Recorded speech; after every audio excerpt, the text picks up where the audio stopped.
යථාර්ථයේ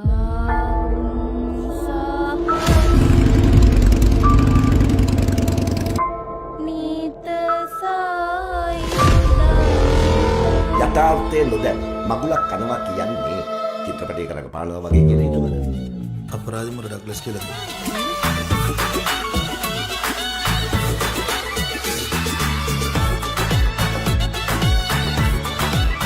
මං හිතන්නේ දරුවෙක්ව බලා ගන්න ඕනේ මෙන්න මේ වගේ නැන්දා කෙනෙක්. මගේ බබාව ඔයාගේම බබා වගේ බලා ගන්න ඕනේ. ඒකටම තමයි ආවේ. මේව ලොයිත් නෑ ලොයි ගහෙත් නෑ. ඔයාගේ නම මොකද්ද? පියදාස. සර් ආලෙන් මත් වෙලා ඉන්නේ. මේ ගෑණි සර් වාලෙන් වෙලා ගන්න කෝලං කරා. මේ ගෑණි මගේ ලෝකේ සායම් කළා. නෑ මගේ නෙමෙයි සර්ගේ ලෝකේ. එතකොට ඒකේ මුදා ගන්න මම වෑයම් කළා.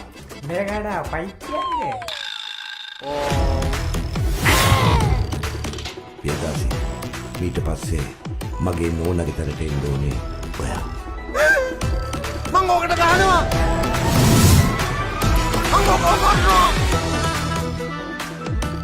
නීතියෙන් උසාවියෙන් දෙන්නෙක්ව ඩිවෝස් කරලා වෙන් කළාට හදවතේ ඉපදිච්ච ආදරේ එහෙම කවදාවත් වෙන් කරන්නේ නැහැ.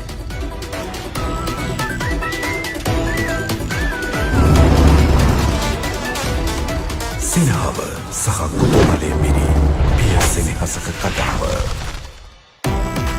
Mister Mrs